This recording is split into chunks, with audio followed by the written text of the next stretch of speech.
Hey guys, it's been a while since I've done one of these. This one's probably going to be a little flow of consciousness, but I hope you're along for the ride. I recently released a podcast with Uri Peleg, and it's got a good number of views for my channel and some negative feedback, which is to be expected. Now, I'm not going to talk about the negative feedback. It's fine. Some people wanted to hear more from Uri, and they didn't feel that they got as much of him as they wanted, and I'm completely sympathetic to that. What I really think that it caused me to reflect on was our relationship with assertiveness and aggression and standing up for ourselves. Some people commented in ways I didn't appreciate, and I more or less made that known.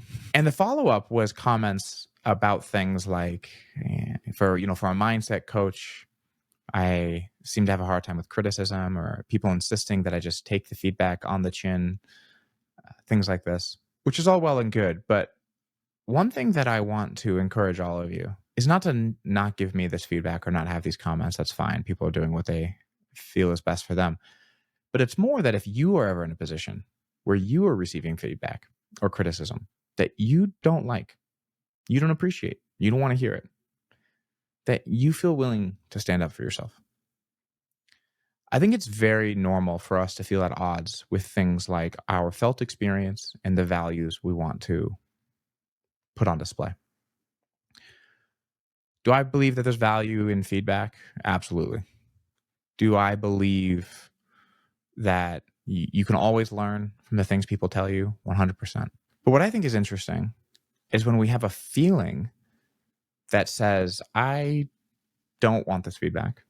I don't want to hear what you're saying to me, and how we relate to that feeling. Do we feel free to express that feeling and feel that our values are not being compromised, that our values are not in danger just because I'm telling someone, hey, I don't need this. I don't need this feedback. This isn't helpful. It's interesting to me that people think that me expressing my dislike for some of the things that people comment is the equivalent of me not taking the feedback. These aren't the same. I can take on board the feedback that you did not like it, while simultaneously expressing to you that I do not like the way you delivered this feedback. And I want to posit some questions to you all about how you relate to your own assertiveness in your life and what we actually think psychological health looks like. Because it seems that many people think that just accepting any behavior from others is the ultimate sign of psychological health. And I would strongly push against that idea. To me, psychological health is being willing to be whoever you are fully, to fully believe that the experience you're having is valid and meaningful to you, and being willing to transparently express it. And a lot of this means being willing to express it, fully realizing that others will misinterpret it and sometimes even think negative things about you. And that's scary and that's hard. But every time you don't express yourself because of how people might interpret it, you abandon yourself a little. And it's a long journey of learning, how do I express myself without doing harm while also acting true to my values? But almost always, the answer is not to just not say anything.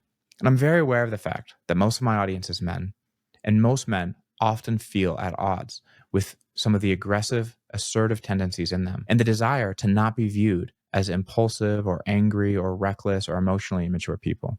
But it is equally psychologically unhealthy to always acquiesce to the intentions and demands and ideas of other people as it is to constantly assert your ideas, your intentions, what you want onto other people. And I think one of the main reasons we're facing a lot of isolation and loneliness and difficulty in relationships today is because we have a very hard time threading this needle. It is very difficult to, how do I express myself honestly and let the person I'm with express themselves honestly? All this to say that you are the ultimate judge of how you are willing to be treated, what is helpful to you, what is actually feedback you want, what is criticism you want. You are the judge of that, not other people. If people are trying to help you, you are completely within your rights to dictate to others what is actually helpful to you. You do not have to be a passive participant and just acquiesce to everyone's insistence of what is helpful to you. Inside of you, you know what is helpful and what is not. And I just want this to be an encouragement to you that when you try to give people feedback, when people come to you and try to give you something, criticism, feedback, something, and then try to impose that you receive it well, when you know it's not what you want, it's not what you need to hear, it's not actually helpful to you, I want to encourage you that you're right. You are the arbiter of that, not them. And that if they do not receive that well, if they do not respond well to you communicating that to them, to you saying, look, this was not helpful, that's their problem, not yours. Thank you guys so much for enjoying my content. And if you want to hear more from me, I have a newsletter at jaredalderman.com. I also have a Discord. The link to join that is below, where I do monthly seminars on all kinds of topics from poker to relationships to life. And I look forward to seeing you there.